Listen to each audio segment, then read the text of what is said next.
Let's start with an easy question about consciousness.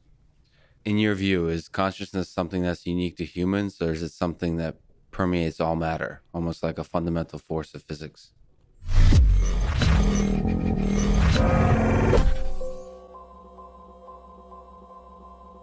I don't think consciousness permeates all matter. Panpsychists believe that. Yeah. There's a philosophical... How would you tell? That's true. That's a good point. I believe in the scientific method. I don't blow your mind or anything, but the scientific method is like if you cannot test the hypothesis, then you cannot reach a meaningful conclusion that it is true. Do you think understanding consciousness is within the reach of science, of the scientific method? We can dramatically improve our understanding of consciousness. I would be hard-pressed to say that we understand anything with complete accuracy, but can we dramatically improve our understanding of consciousness? I believe the answer is yes. Does an AI system, in your view, have to have consciousness in order to achieve human level or superhuman level intelligence? Does it need to have some of these human qualities like consciousness, maybe a body, maybe a fear of mortality, capacity to love, those kinds of silly human things? But it's different. There's the scientific method, which I very much believe in, where something is true to the degree that it is testably so. And otherwise, you're really just talking about, preferences or, untestable beliefs or that kind of thing. So it ends up being somewhat of a semantic question where we are conflating a lot of things with the word intelligence. If we parse them out and say, are we headed towards a future where an AI will be able to outthink us in every way? Then the answer is unequivocally yes. In order for an AI system that needs to outthink us in every way, it also needs to have a capacity to have consciousness, self-awareness, and understanding. It will be self-aware, yes. That's different from consciousness. I mean, to me, in terms of what consciousness feels like, it feels like consciousness is in a different dimension. But this could be just an illusion. If you damage your brain in some way physically, you damage your consciousness, which implies that consciousness is a physical phenomenon, in my view. The things that I think are really quite likely is that digital intelligence will be able to outthink us in every way, and it will certainly be able to simulate what we consider consciousness. So to a degree that you would not be able to tell the difference. And from the aspect of the scientific method, it might as well be consciousness if we can simulate it perfectly. If you can't tell the difference, and this is sort of the Turing test, but think of a more sort of advanced version of the Turing test. If you're talking to a digital superintelligence and can't tell if that is a computer or a human, like let's say you're just having a conversation over a phone or a video conference or something where you think you're talking, looks like a person, makes all of the right inflections and movements and all the small subtleties that constitute a human, and talks like a human, makes mistakes like a human, like at that, and you literally just can't tell, are you video conferencing with a person or an AI? Might as well be human. So on a darker topic, you've expressed serious concern about existential threats of AI. It's perhaps one of the greatest challenges our civilization faces, but since I would say we're kind of an optimistic descendants of apes, perhaps we can find several paths of escaping the harm of AI. So if I can give you 3 options, maybe you can comment which do you think is the most promising. So 1 is scaling up efforts on AI safety and beneficial AI research in hope of finding an algorithmic or maybe a policy solution. 2 is becoming a multiplanetary species as quickly as possible. And 3 is merging with AI and riding the wave of that increasing intelligence as it continuously improves. What do you think is most promising, most interesting as a civilization that we should invest in? I think there's a tremendous amount of investment going on in AI. Where there's a lack of investment is in AI safety, and there should be, in my view, a government agency that oversees anything related to AI to confirm that does not represent a public safety risk. Just as there is a regulatory authority there's like the Food and Drug Administration, there's NHTSA for automotive safety, there's the FAA for aircraft safety. We're generally come to the conclusion that it is important to have a government referee or a referee that is serving the public interest in ensuring that things are safe when there's a potential danger to the public. I would argue that AI is unequivocally something that has potential to be dangerous to the public, and therefore should have a regulatory agency, just as other things that are dangerous to the public have a regulatory agency. But let me tell you, the problem with this is that the government moves very slowly, and usually the way a regulatory agency comes into being is that something terrible happens. There's a huge public outcry, and years after that, there's a regulatory agency or a rule put in place.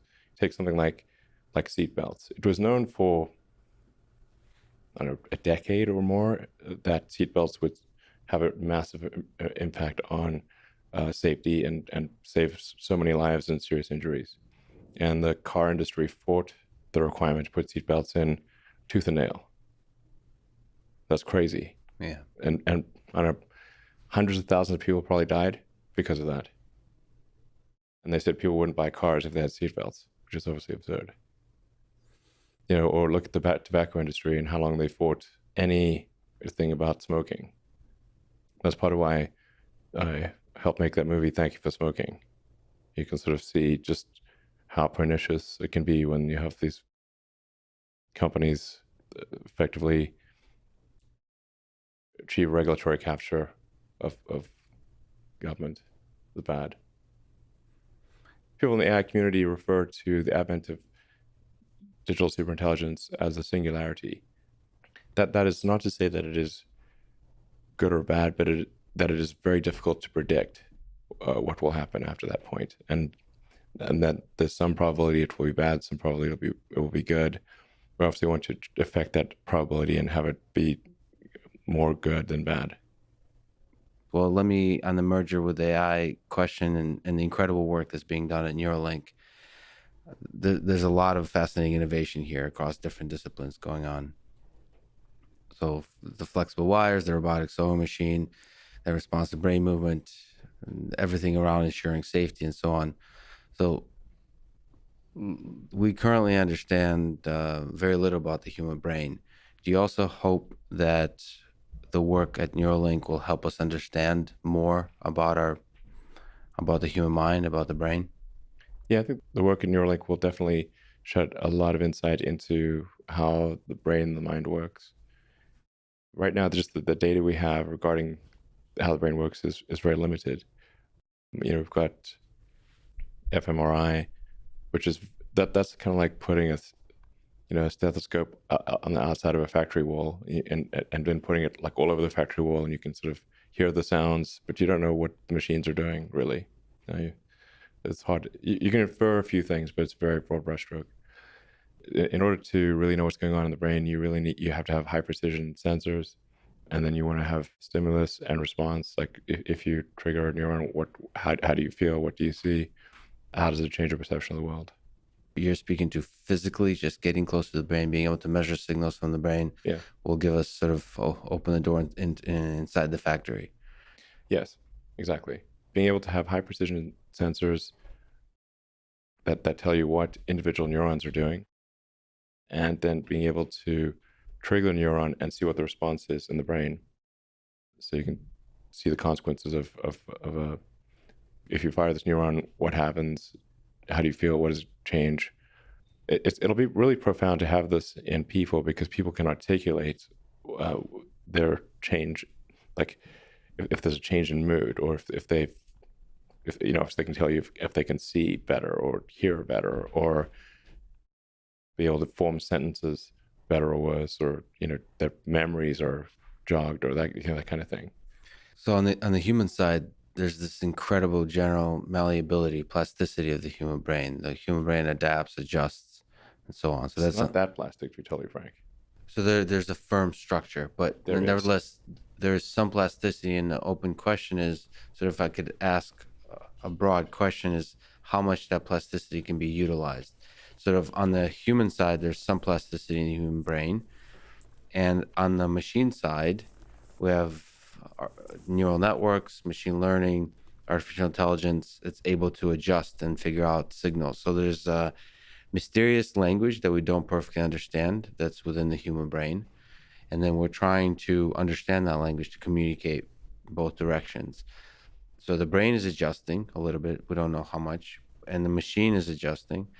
Where do you see, as they try to sort of reach together, almost like with an alien species, try to find a protocol, communication protocol that works, where do you see the biggest benefit arriving from, on the machine side or the human side? Do you see both of them working together? I actually think the machine side is far more malleable than the biological side by a huge amount. So it will be the machine that adapts to the brain. That's the only thing that's possible. The brain can't adapt that well to the machine. You can't have neurons start to regard an electrode as another neuron, because like neurons just, there's like the pulse, and so something else is pulsing. So there is that elasticity in the interface, which we believe is something that can happen. But the vast majority of the malleability will have to be on the machine side. But it's interesting when you look at that synaptic plasticity at the interface side, there might be like an emergent plasticity, because it's a whole nother, it's not like in the brain, it's a whole nother extension of the brain.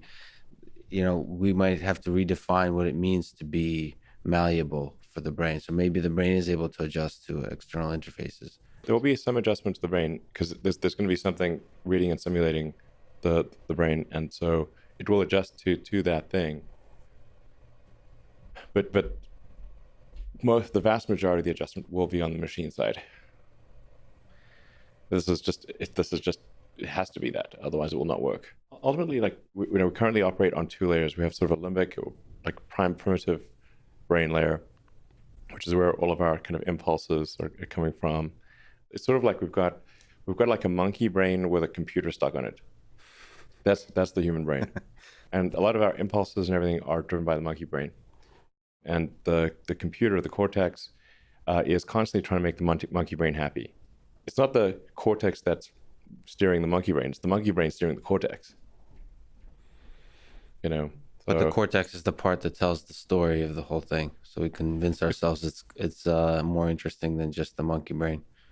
The cortex is like what we call like human intelligence. You know, so it's like that's like the advanced computer relative to other creatures. Other creatures do not have either. Really, they don't have the computer, or they have a very weak computer relative to humans. But it's like it sort of seems like surely the really smart thing should control the dumb thing, but actually the dumb thing controls the smart thing.